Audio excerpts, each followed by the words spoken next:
Shalom, selamat malam saudara-saudara semua. Apa kabar?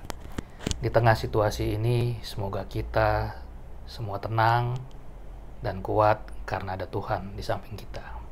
Sebelum merenungkan firman, mari kita berdoa. Bapa kami yang di surga, kami mau serahkan hati dan pikiran kami untuk menerima pesan Tuhan malam ini. Amin.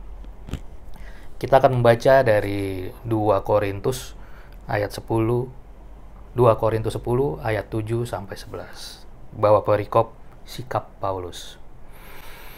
Tengoklah yang nyata di depan mata kamu, kalau ada seorang benar-benar yakin bahwa ia adalah milik Kristus, hendaklah ia berpikir di dalam hatinya bahwa kami juga adalah milik Kristus sama seperti dia. Bahkan jikalau aku agak berlebih-lebihan bermegah atas kuasa yang dikaruniakan Tuhan kepada kami untuk membangun dan bukan untuk meruntuhkan kamu, maka dalam hal itu aku tidak akan mendapat malu.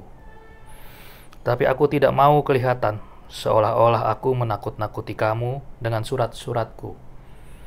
Sebab kata orang, surat-suratnya memang tegas dan keras, tetapi bila berhadapan muka, sikapnya lemah dan perkataan-perkataannya tidak berarti. Tetapi hendaklah orang-orang berkata demikian menginsafi bahwa tindakan kami bila berhadapan muka sama seperti perkataan kami dalam surat-surat kami bila tidak berhadapan muka. Amin.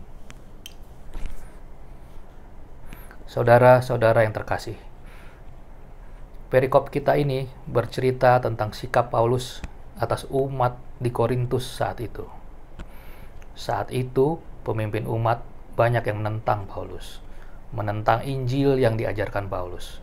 Banyak pemikiran aliran sesat yang ingin membelokkan ajaran Kristus. Karenanya mereka memprovokasi umat. Mereka memfitnah bahwa Paulus adalah rasul palsu, rasul yang hidup secara duniawi. Paulus juga difitnah, digosipkan, dibilang bahwa hanya tegas dalam surat atau tulisannya saja, tetapi tidak di dalam kenyataannya. Artinya surat yang dituliskannya sebatas surat saja, tidak perlu diwujudkan dalam kehidupan keseharian. Paulus difitnah agar pelayanannya ditolak, tidak diterima oleh umat di Korintus saat itu. Lalu bagaimana respon Paulus? Paulus yang sebelumnya dikenal sebagai orang Yahudi yang keras, penganut Taurat yang militan, yang mampu menganiaya orang karena hanya berbeda pandangan, yang dulu bahkan meminta izin penguasa untuk mencari, mengejar, bahkan membunuh pengikut Yesus Kristus. Demikianlah digambarkan kerasnya karakter Paulus sebelumnya.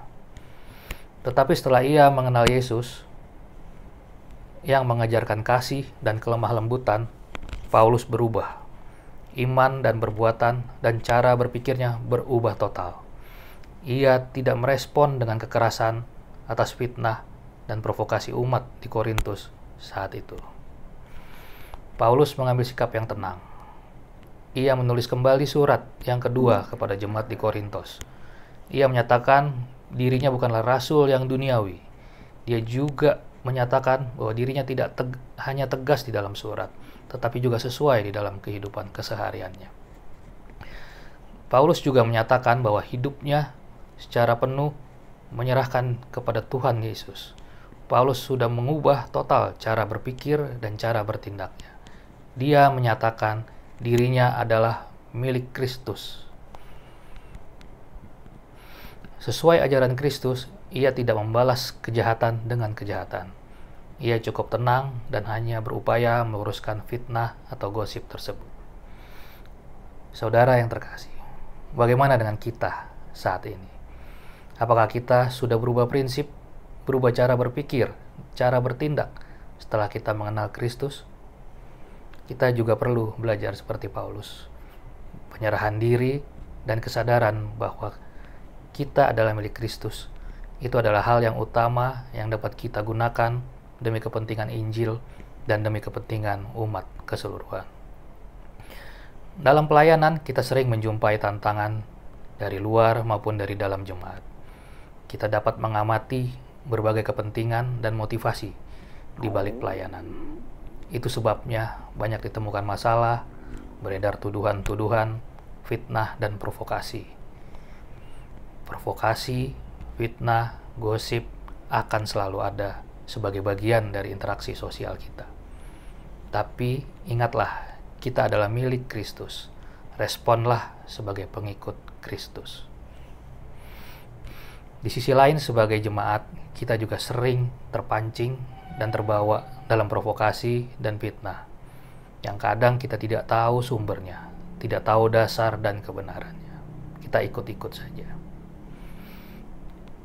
Marilah kita belajar untuk mau menahan diri, untuk tidak ikut terprovokasi atau ikut-ikutan fitnah. Pada suatu hari, filsuf terkenal Socrates didatangi seorang teman. Teman itu ingin menceritakan atau ingin bergosip atau mungkin fitnah mengenai seorang teman lainnya. Tetapi kata Socrates kepada temannya, "Oke, aku akan mendengarkan. Tapi hanya jika engkau bisa melewati 3 filter yang aku minta." Apa itu?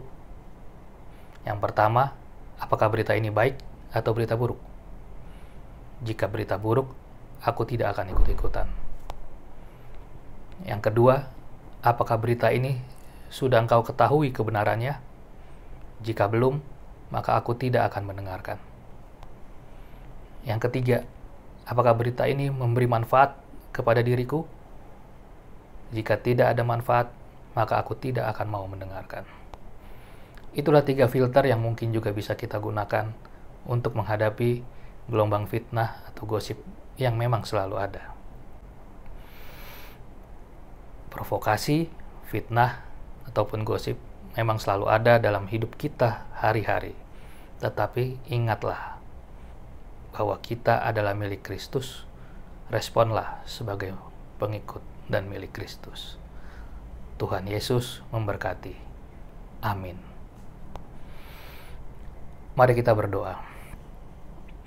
Bapa kami yang di surga, terima kasih sudah ajarkan kami, sudah ingatkan kami bahwa dalam menghadapi provokasi dan fitnah dan berbagai hubungan sosial kami, bahwa kami adalah milik Tuhan, sehingga kami bertanggung jawab atas respon kami. Sertailah kami ke depan ini ya Tuhan, sebentar kami akan beristirahat dan berkegiatan esok hari. Engkaulah pemimpin dan penyejuk hati kami. Di dalam nama Tuhan Yesus, kami berdoa dan bersyukur. Amin.